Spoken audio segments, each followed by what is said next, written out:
Hey everyone. So, it's been a while.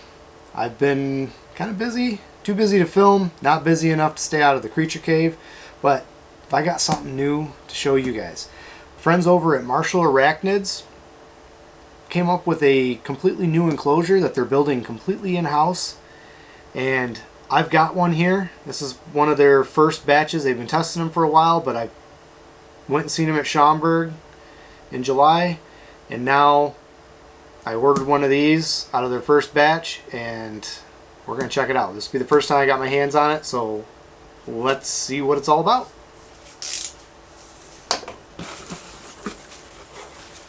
So already, it's true with pretty much any order you get from Marshall Arachnids, it's going to have something purple in it. And this here looks like the light and the brackets, power supply for it, for the light, which is in a nice purple bag. Business card and a thank you. Now let's see what this enclosure looks like. Now this is made out of an all new material that I haven't seen really any other enclosures being made out of. And I know Ryan has been working diligently on how to learn how to work with his 3D printer and his CNC machine.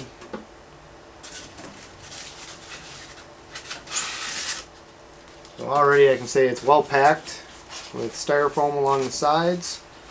Let's see if we can just pull this out without having to take everything out. Now this material is called PETG. Now it's a food safe plastic. You can 3D print with it. So it is definitely feels lighter than what an acrylic enclosure would be. Looks to be made out of about 1/8 inch materials. What I'm noticing so far is it's similar to their other hex cages. This one they call the Honeycomb. As far as the design and the build, let's see if I can grab one of these other ones. So this is their old style. This one's got some dust on it. Where it's got the sliding front. This is a 669. It's made with slightly thicker acrylic than what the PETG is here, but similar design as far as with the hex.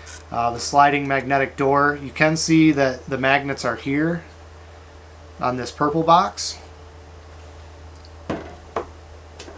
And I can see it from behind here. This one is actually hidden right up in this foot here. Now, if you've watched any of the stuff on these enclosures, they are stackable, but they are not. They have little inserts that go in the corners and you can stack them, but they haven't made it so that you can still run the light yet, which we'll get to the light here in just a moment. But you can see top and bottoms are all the same. Looks like it's got an aluminum angle for the edges. At least the top and bottom. This channel looks to be like a plastic. The door slides in. And then this piece, it just looks like it slides behind there, but it's also slotted on these corner pieces to allow for that. So, still closes like the old ones, but I guess not as aggressive. The tolerances on the door are very tight. I do know that some acrylic enclosures, not the other Marshall Arachnids, but some of the other ones that you get off Amazon and stuff like that, you get some gaps. But overall, this looks very, very nice. I'll probably end up screening in the top and the sides if I end up using this for geckos. But more than likely it's going to end up with a big tarantula in it. So now let's take a look at the light and how we assemble that. So with the light, looks like it's LED. I'm not sure what the lumens is on it. It doesn't say. But it's got some of these grooves on here. And these are the top brackets. So you can either probably run this on the sides or front to back. So it gives you a little bit of versatility there. So about like that. And then it looks like you might be able to snap the light in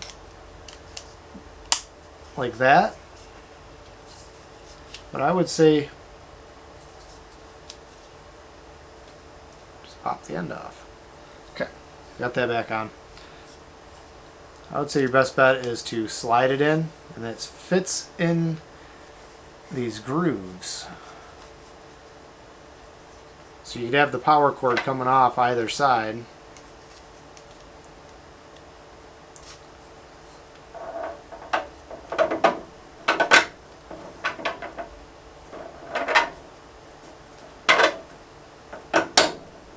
So that fits in just like that.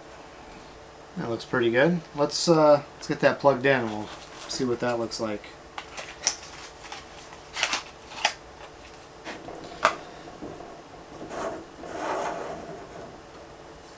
Let's slide this in the other way.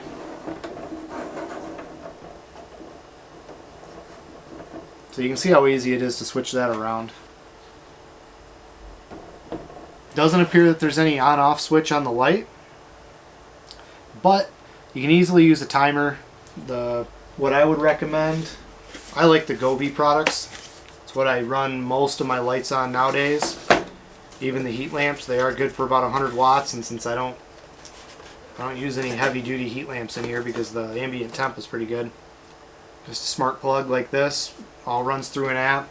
You can group them all together so you can easily adjust your daylight time for the season, especially if you breed. That's what I've been doing in here. So summertime, about 14 hours, 14 and a half hours of daylight, and then during the winter months, cut it down to about 11 to 12 hours of daylight. And I can do that by grouping them together and just changing the on-off time. Makes it really easy. So anyways, back to this enclosure. I mean, this is a game changer as far as, especially for the Marshall Arachnids. I haven't seen any other manufacturers come out with anything like this. This is a nice enclosure. It's all chemically bonded on the corners. Looks like at least the sides, actually all the edges are chemically bonded. I like this. This is great. I hope they work up some new sizes. I wouldn't mind seeing something on the smaller size, even without the light, like the 669. But really only because I really like them for geckos, for baby geckos, little tiny ones. So, anyways, I'll leave a link down below so you guys can check these out on Marshall Arachnids' website. I'll give you guys an update when I finally get something into this, but I don't think you'd be disappointed. So, anyways, there is my review and box opening of the new Marshall Arachnids Honeycomb enclosure. This is the 8812, which also comes with the light. So, check them out.